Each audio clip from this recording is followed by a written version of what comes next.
Hello, hello, hello, hello, hello. Welcome to Just a Breezy Chat. This is the first episode of season 5. Can y'all believe we're already on season 5? I can't believe it. See, it's like yesterday I started this little podcast from my bedroom back in Hanceville, Alabama. Actually, come to think of it, it was in Horseville when I started this podcast. Oh my gosh. But now I'm in the Nashville area. I think I would. What's the theme song for moving on up? Anyway,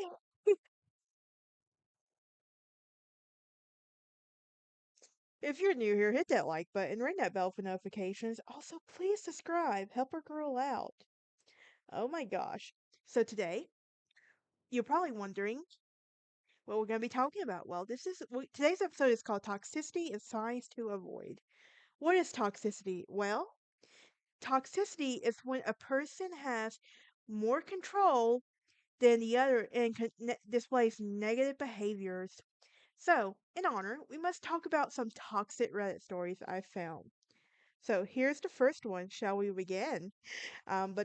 It says, I dated a girl my senior year in high school. That was my first love.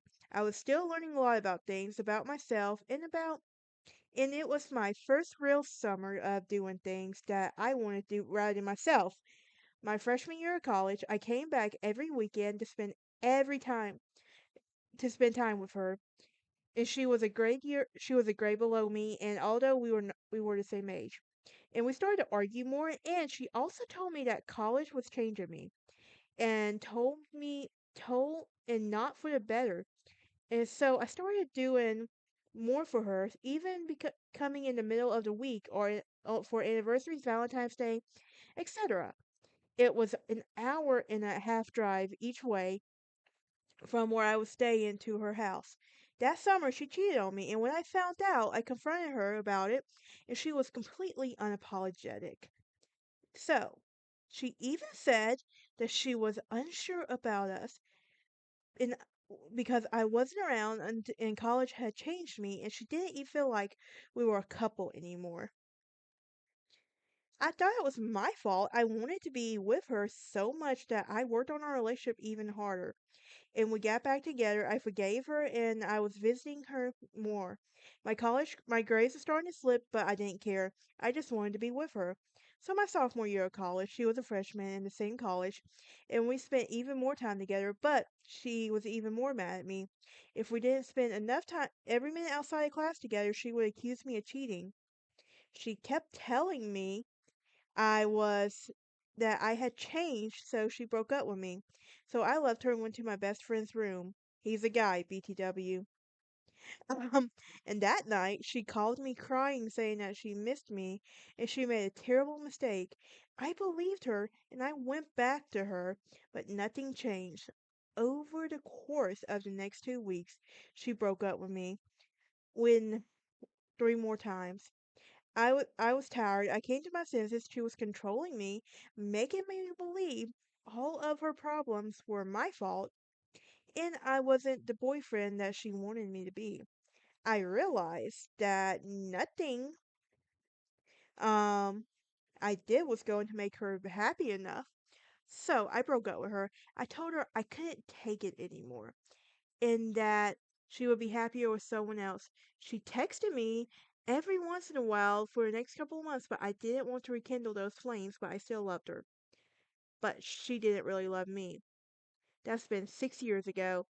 I've learned even more about myself since then, and in a happy relationship now with a beautiful girl who truly appreciates our relationship. And I don't regret a single thing, and I wish the best for my ex. She taught me the most valuable lesson for my young butt has to learn to value myself. So, and, t- and so, wow, that is what you call young and toxic love for sure. That's a Ross and Rachel situation almost.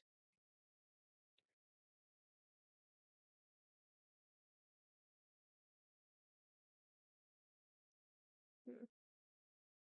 Another toxic relationship story, because we love a good toxic. But anyway,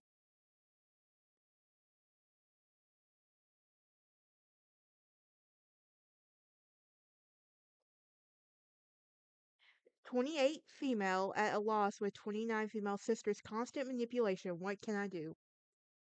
Hi, everyone. I need some advice on how I can handle a challenging relationship with my sister, whom I'll call Gigi. I'm a 28-year-old female, and Gigi is 29. Growing up, we were inseparable and did everything together. However, as I got older, I started noticing her bossy and manipulative tendencies. She would cheat, lie, and steal from me. When our youngest sister, Della, 27 female, was born, the dynamic shifted slightly, but Gigi and I still had a lot of tension, especially as the middle child. My relationship with boys had always been a point of contention. Gigi never liked or respected any of them, and while they are exes and that she had a point, her approach to addressing the issues only strained our relationship further. Um, we had very different communication styles and perspectives on life. I am an ADHD artist, and she is very organized, practical, and religious. In my family, the tension between us was palpable, and our younger sister often acts as a mediator, but there's only so much she can do. Here are some examples over the years. For the past, as a child, Gigi would call me names, bully me, steal my food, money, and toys, and she would also gaslight me by denying she took my stuff, and she even though several times when my family intervened, they found out she did take things. As an adult, in the past, we've been we've been in a house of girls for a long time, so when my oldest sister entered um serious relationships, the boyfriend stayed over for Christmas break. It was mostly my sister's idea that but I also invited my boyfriend, and after a night with her addressing her issues to change, I conceded, wanting to show my support, and asked my boyfriend, now fiance Jason, 29 male, to leave early. The next day, I found out from Della that Gigi accused Jason and me of fooling around in Della's bed because she found the plastic. This never happened, and I was mortified that after we talked about it, Gigi went straight to Della, and she found out Della instead of talking to me, and I have all the love for Della and would never do anything disrespectful. Luckily, Della believed me, and when I confronted Gigi, she insisted on her observation but had no proof. In parentheses, she apparently threw what she had in the neighbor's trash, not wanting it under the roof she sleeps under. But now the present situation for this. We are currently on vacation, and Gigi is trying to get everyone to pay for things because our parents pay for the tickets. Initially, I was told that our parents would cover our tickets with no strings attached. I love my parents and would be willing to help if they ever asked or even as a treat. However, a day before our trip, Gigi said that she needed to split everything because our parents paid for the tickets and Airbnb. She wanted to get the nicer restaurants and go to nicer restaurants and split the bill, which is kind of fine. She then suggested that we all take turns paying, and I ended up paying nearly 180 for a meal. When it was her turn, she convinced my fiance to split the cost with her behind my back. That frustrated me and triggered memories of her always trying to get out of paying. When I called her out, she explained that he needs to pay too, and nothing comes free. And we got into a fight, and I opened up my frustrations, but now I feel like I'm just fed up with her. My family worries about our constant feuding, but I want it out. I feel like I can never do the right thing, and everything is always my fault. I feel like we're getting so heated, but I don't know. We're not talking. We are not the kind of family to cut people off, and Gigi is very good at making me feel like I'm overreacting, only to hurt people again. She always talks bad about me and behind my back, and then to my face acts like nothing is wrong. The thing is that she does hurt me deeply, and I feel so alone because I take it personally. My older sister, she respects, and my younger sister is like a chameleon who could turn it off her emotions around her, but I can't. My parents don't help much either because they were more hands off with her. I worry she will take advantage of my very generous and sweet fiance, who sees the best in everyone. I warn him, but he just wants to be nice to her and not confront her. I I just do not know what to do. Sometimes she acknowledges my feelings, but she but does not change. If I ignore her and try to do my own thing, she always confronts me and tells me how rude I'm being. I'm someone who likes to give people a hard time, very sarcastic and wears my emotion on my sleeve, which makes me sometimes the louder one. In parentheses now, even though I am an introvert and she is extroverted, close parentheses, and I feel empowered when I make people laugh, but Gigi doesn't see that, and she always criticizes me. I do ask if people I give a hard time to, if they are okay with it and if they understand. And if they said otherwise, I know to dial it down when needed. There is so much more to this story, but for now, please give me any advice, insight into the situation you have. I really do not know what to do. Don't want to play this game for her because it is not fun, and I feel like I am the cause of my family's stress whenever we come together. But I don't want to be. And at this point, I want to be okay coexisting as long as I can just be myself and enjoy being myself around family. Should I be myself or do I just do what she wants? My fiance gets along with her for the better, so I wonder if it's just me or am I? Also, I am a sensitive person. I know my weakness. I am not the most reliable person when it comes to planning, being on time, or cleaning. Or she is and she is very helpful for cleaning and doing anything people need of her. I take pride in myself that I am the least positive and fun person to be around in people's lives, but I don't feel like that when I'm around her. Note, Della also deals with this issue, and other family members recognize her quick temper and need to get what she wants. She kind of floats from job to job and the judges other people when they do not align with her. I feel validated when hearing this, but again, it also seems to come down to me and her arguing. Any advice would be greatly appreciated. Thanks. I say just cut her out. I mean, look, I'm the planner in my group, but I am not uptight by no means like that. Here's the thing, when I go on vacation with someone, I literally like, you do you. I'm not bailing you out of jail. But it's like there's being controlling and there's being completely bossy and toxic. And she is toxic right there. That is for one thing. And no one dares to correct her. That's the sad part right there. But yeah.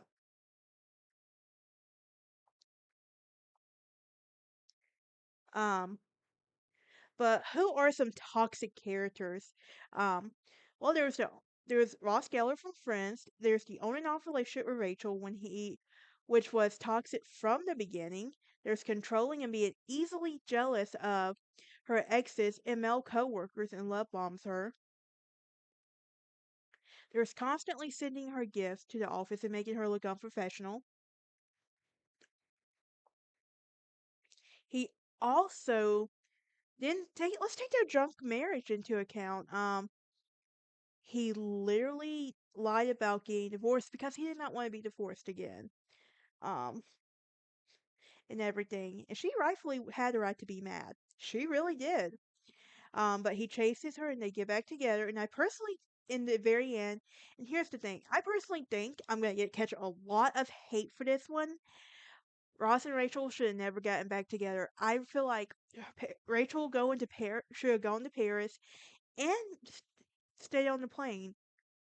I feel like Ross is better off single. He doesn't know how to be single. That's his problem right there for one thing.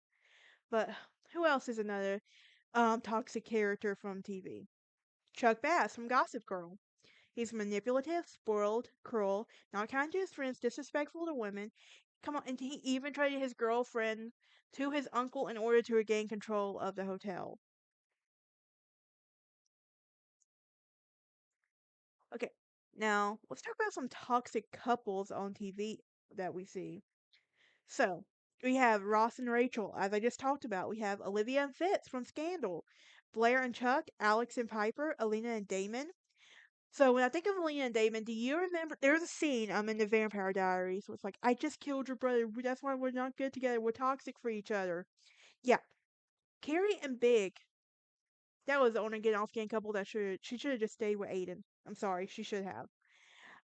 Joey Potter and Dawson Leary. That looks toxic from the beginning.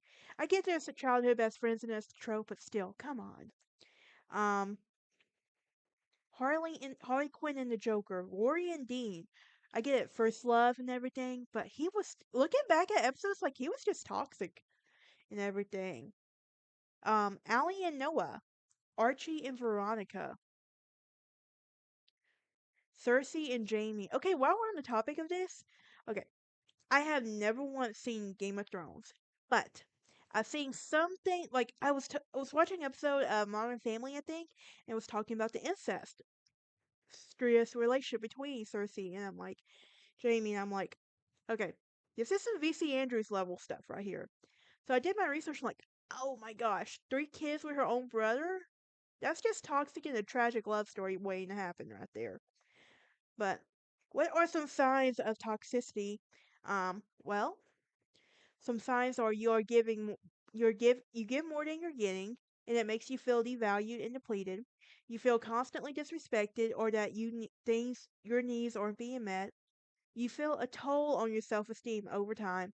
You feel unsupported, misunderstood, deemed, and attacked. You feel depressed, angry, or tired after speaking or being with the other person.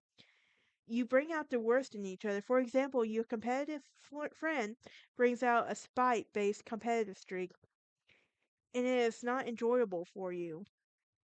Um, you are not the best around the person. For example, they bring out the gossipy side of you, or they seem to draw out a mean streak in you that you don't normally have. You feel like you have to walk on eggshells around this person, and you keep from beginning becoming a target of their venom. You also spend a lot of in emotion time and emotional strain trying to cheer them up. You are always to blame, and they turn things around on you. So that you thought they had done wrong, and it's suddenly your fault. Um, there's so what's the difference between a toxic and an abusive relationship? Well, there's tension starts to build. An act of abuse occurs. The person who committed the act apologizes, blames the victim, or minimizes the abuse. There is a period of time during which no abuse occurs, however, the cycle eventually repeats. In addition, toxic relationships may be more subjective than abusive ones. For instance, if you have a history of being lied to, you might consider anyone who lies a toxic person, and someone else who might be willing to let it slide or give it to the person who lied and give them a second chance. What are some signs of some toxic behavior? Well, there's insecurity, jealousy, negativity, self-centered, selfish, critical, demeaning, distrusting, abusive, and disrespectful. Um, what signs of a healthy relationship? Security, loving, positivity, giving, selflessness, encouraging, uplifting, trustworthy, compassionate, respectful. Um, what is some types of toxic relationships? Well, some types are um my carpal tunnel's acting up, sorry guys. But anyway, some toxic relationships types of is toxic relationship and drug addiction. This is when a person who misuses alcohol or drugs who may engage in toxic behaviors. And receiving treatments can help them improve their toxic traits. However, relationships that were damaged um by their addiction. Then there's narcissists and sociopaths, a lot of us know sadly all of this one all too well. But they intentionally put you down in subtle ways and throw little insults at your way.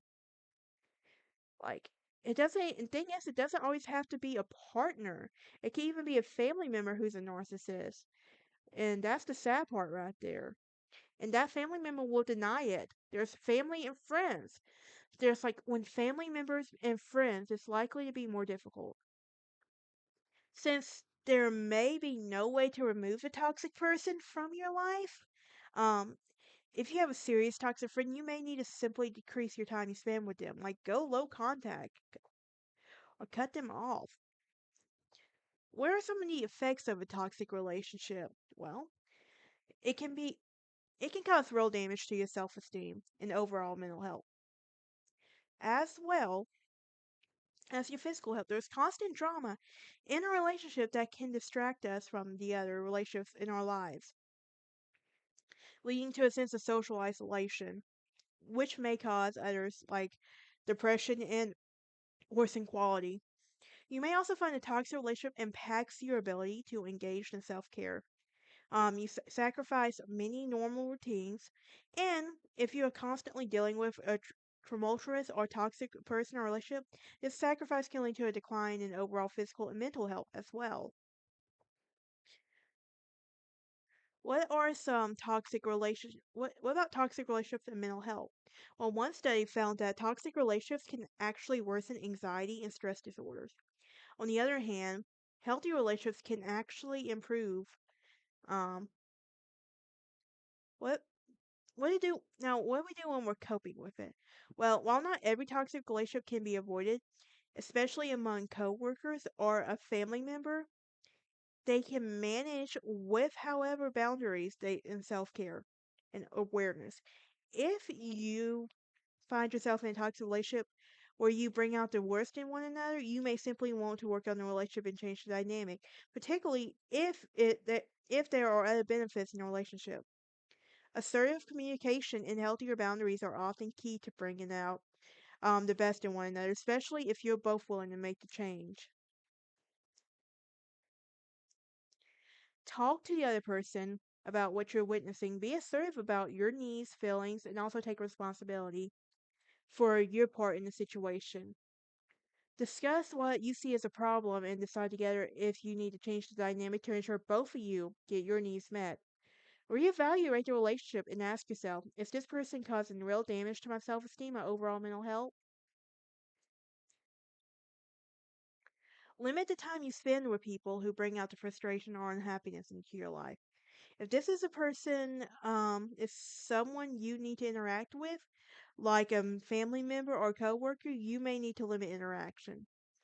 If you decide to talk about your concerns, use "I feel" statements describing your situation. Doing so helps keeps them from feeling defensive. Realize that some toxic people simply are unwilling to change, especially those who lack awareness, and social skills. Try a non-confrontational stand-up for yourself when the situation warrants. This is also important. Get help now.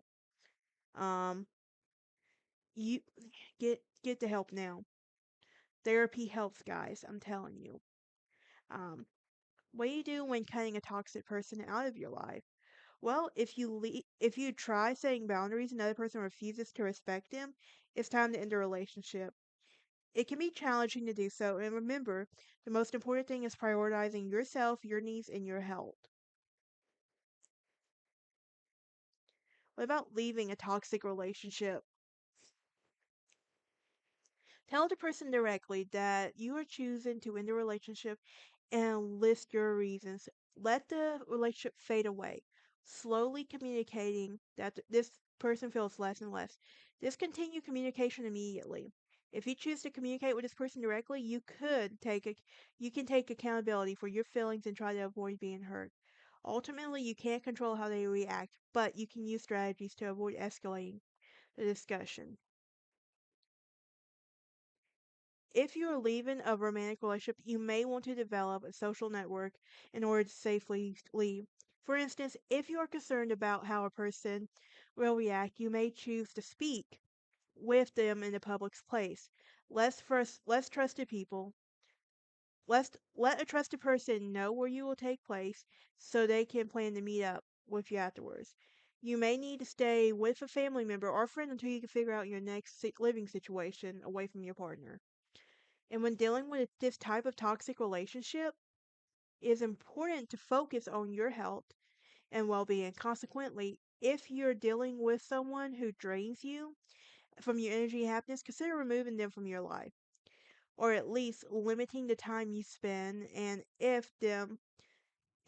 if you're experiencing emotional and physical abuse, get help right away. Okay, here's the thing to remember. Do you guys remember the movie Reviving Ophelia? It's a Lifetime movie that's actually really good. It's about a toxic and abusive relationship and how she basically cuts a lot of people out of her life. Um, but the movie's actually really good. I do recommend going and watching it. She had a support system with her family, and her cousin saw the signs, and nobody believed her. But I do recommend watching it. Um, here's you. Okay, and do y'all remember seeing The Perks of Being a Wallflower?